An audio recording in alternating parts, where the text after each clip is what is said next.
Oke teman-teman, balik lagi dengan saya Fikri Daus. Seperti biasa, saya akan bereaction soal sepak bola Indonesia dan juga tanggapan komentar dari netizen soal sepak bola tanah air. Seperti apa tanggapan mereka? Mari kita simak sama-sama. Let's go.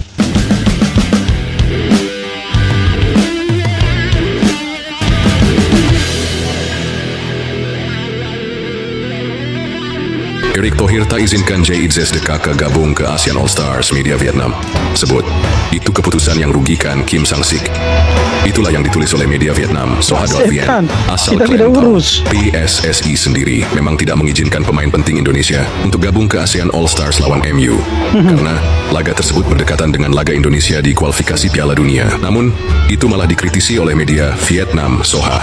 Mereka menyebut bahwa tak adanya pemain seperti Jay, Verdong, Hai atau Emil tentu merugikan pelatih ASEAN All Stars, Kim Sang-sik. Di sisi lain, mereka juga memaklumi akan hal itu, karena Indonesia masih dalam misi penting di kualifikasi Piala Dunia pada Juni nanti. Erick, mereka mau bilang apa kayak kita merugikan Kim Sang-sik, Kim siapa kayak tidak peduli. Intinya kita tidak akan lepas pemain-pemain penting untuk ke ASEAN All Star. ASEAN All Star, bukan Asia All Star, ASEAN ini. ASEAN, Cok. Di saat timnas Indonesia mulai mengepakkan sayapnya, timnas Vietnam tak mau ketinggalan. Dalam sebuah wawancara eksklusif dengan media Korea, pelatih Vietnam Kim Sang-sik ingin meningkatkan daya saing timnya melalui jalur naturalisasi. Tak tanggung-tanggung, ia mulai naturalisasi juga pada pemain muda kelahiran Jerman bernama Kenneth Smith. Kenneth Smith dari Transfermarkt, back 22 tahun ini eligible untuk membela Muyen CS. Smith kini diketahui tengah membela tim cadangan Hannover 96 di Bundesliga 2. Smith punya postur ideal 189 cm dengan harga pasar 1,2 juta euro. Meski tergolong back modern yang tangguh dalam duel-duel udara, namun ia juga rentan cedera. Tak hanya itu, back satu ini masih menjadi salah satu pemain langganan timnas Jerman di berbagai level kelompok umur. Menarik untuk melihat bagaimana usaha Vietnam menggait Kenneth Smith menjadi Nguyen berikutnya. Lucunya kalau pemain-pemain yang punya nama-nama bagus seperti Kenneth Smith, kemudian ada Rafael Son, itu kalau mereka jadi orang Vietnam, mereka punya nama bukan nama aslinya mereka lagi, itu diganti dengan nama Nguyen. Harus ada Nguyennya itu.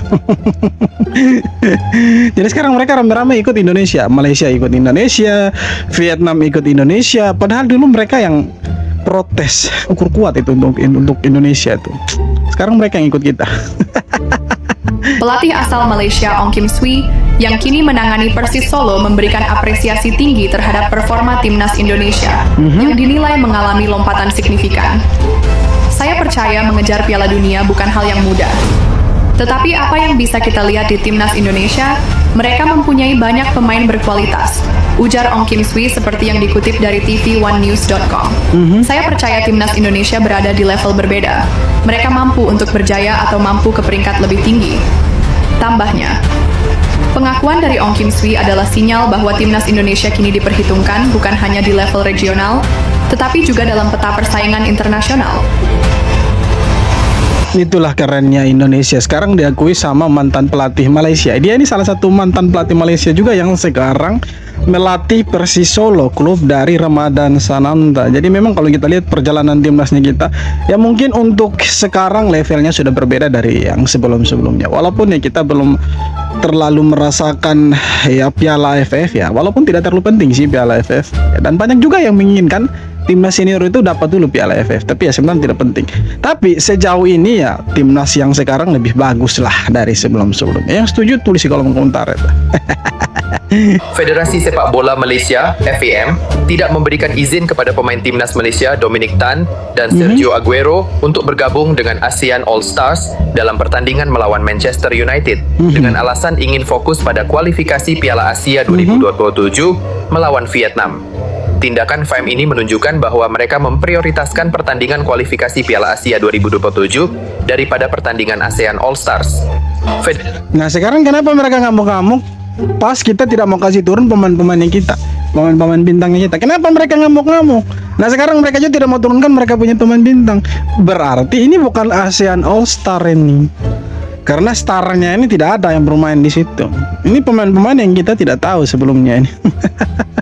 Bukan ASEAN All Star namanya. Verdong tidak akan tergoda jika ada klub Inggris ingin menggunakan jasanya. Bek timnas Indonesia berdarah Aceh ini mengaku sedang mempertimbangkan langkah karir ke luar Belanda, tetapi dengan strategi selektif. Pemain 27 tahun ini ingin menghindari Liga Premier Inggris dan Liga Portugal sambil membidik Bundesliga Jerman sebagai tujuan potensial. Verdong punya pengalaman pahit di Liga Portugal saat membela Famalicão pada 2020-2021. Ia hanya tampil 13 kali akibat kesulitan adaptasi, termasuk faktor bahasa dan tekanan di tengah pandemi COVID-19. Setelah ditebus permanen oleh NEC Nijmegen pada 2022, Verdong kini lebih berhati-hati memilih Liga Top Eropa. Ia menilai Liga Premier Inggris terlalu fisik dan cepat untuknya, sementara Bundesliga dianggapnya lebih realistis.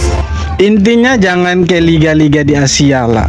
Ya untuk Asia Timur boleh lah, tapi kalau sudah sampai Asia Tenggara jangan pemain bintang begini nanti karirnya cepat hancur tuh. Apalagi di Konoha dengan di Upin Ipin itu. Hancur memang. Patrick Kluivert nggak mau main-main. Pelatih timnas Indonesia ini kabarnya bakal memanggil 30 pemain untuk laga penting lawan Cina dan Jepang di kualifikasi Piala Dunia 2026 zona Asia. Mainnya mayoritas sama kayak pas lawan Australia dan Barat. Lainnya 4 pemain pilar seperti Kevin Dix dan Sain Patinama dan dihantam cedera. Bahkan Kevin Dix diprediksi bakal absen sampai akhir musim. Tapi jangan khawatir, timnas tetap gaspol. Kluivert bakal gelar pemusatan latihan alias TJ di Bali menjelang duel panas bulan Juni nanti. Dengan mayoritas pemain diaspora udah kelar liga, bisa dimulai pas akhir bulan Mei. Kalau begini kira-kira Garuda Callingnya tetap atau berubah ya? Ya bisa jadi berubah karena kalau kita lihat Kevin Dix juga cedera, bisa jadi nanti Asnawi yang ganti itu atau bisa ada nama-nama lain itu. Kalau Eliano Renders boleh lah dicoba. Tapi sepertinya Eliano Renders ini dia lebih cocok bermain agak ke depan daripada dia di bek kanan itu. Lebih bagus ke depan. Ya kalau kita lihat memang pemain-pemain yang ada sekarang kita punya pemain rentan cedera seperti Kevin Dix itu, aduh riskan sekali padahal dia punya tenaga sangat dibutuhkan itu di timnas itu. Tim James serukan shutout Indonesia saat parade kemenangan Go Ahead Eagles. Go Ahead Eagles berhasil keluar menjadi juara Piala TNVB 2025. Ungkapan tersebut jika diterjemahkan secara harfiah berarti berteriak di Indonesia. Momen ini terjadi saat para pemain dan supporter melakukan parade kemenangan dengan bus klub. Frasa shutout Indonesia juga memiliki makna simbolis. Hal ini bisa diartikan sebagai bentuk rasa terima kasih Tim James kepada Indonesia yang dianggap turut berkontribusi meningkatkan popularitasnya. Tak hanya itu, Tim James juga terlihat berinteraksi hangat dengan sejumlah warga negara Indonesia yang hadir dalam parade tersebut dan menyempatkan diri berfoto bersama. Keren, mereka mengakui kalau orang Indonesia. Kalau yang di sana itu percuma mereka klaim-klaim tapi orang yang diklaim tidak mengakui kalau orang itu orang tetangga lah. Orang yang pakai baju kuning. Kalian kan tahu siapa sih? Kalian pasti tahu tuh. Tim promosi Liga 1 Bhayangkara FC siap membuat kejutan. The Guardian sedang membidik pemain-pemain timnas Indonesia yang minim menit bermain di klubnya, seperti Shane Patinama, Nathan Choaon, Sadil Ramdhani, sampai Rafael Struijk. Hal tersebut disampaikan langsung oleh CEO Bhayangkara FC Sumarji yang juga manajer timnas Indonesia. Kalau memungkinkan dan mereka mau gabung ke Bhayangkara, tentu kami akan sangat senang. Sumarji juga mengaku sudah bernegosiasi dengan agen Sadil dan beberapa agen pemain lainnya. Pengumuman resminya akan keluar setelah Liga 1 musim ini selesai. Janganlah, kalau mungkin Sadil boleh lah. Tapi kalau seperti Sain Patinama, Rafael Struijk, seperti Nathan Choaon, janganlah. Mereka ini masih terlalu muda. Kalau bermain di Liga Konoha, aduh, kasihan. Apalagi mereka ini levelnya level timnas. Harusnya mereka tuh dicarikan klub yang ada di Eropa lah. Mau di kasta kedua, kasta ketiga, intinya bermain di Eropa karena kualitasnya itu lebih bagus daripada di Konoha, kan begitu. Kalau sudah bermain di Konoha, aduh, itu bisa jadi mereka tidak dipanggil ke timnas nanti itu. Padahal mereka pemain bagus sebenarnya. Janganlah, jangan mau ke Konoha itu. Inilah dia pembagian pot untuk timnas U23 yang akan melakukan kualifikasi Piala Asia U23 di bulan September tahun ini. Mari kita bahas, boy. Karena di pergelaran sebelumnya Indonesia berada di posisi keempat atau gampangnya adalah semifinale, Indonesia tergabung di pot unggulan bersama abang-abang Pot unggulan, bayangkan ada pot Jepang, unggulan ada kita. Uzbekistan, ada Irak, ada Korea dan lain-lain. Buat kalian yang belum tahu, boy, sistem pot ini kita nggak akan ketemu negara sama potnya. Artinya dengan kata lain, Indonesia akan terhindar dari tim-tim di pot 1 di fase grup nanti. Jadi jangan sampai ada yang bilang begini, semoga ketemu Vietnam ya, semoga ketemu Vietnam. Gak bakalan dong, Marsupilami gak bakalan. Kan potnya sama Gua harap lu ngerti, oke?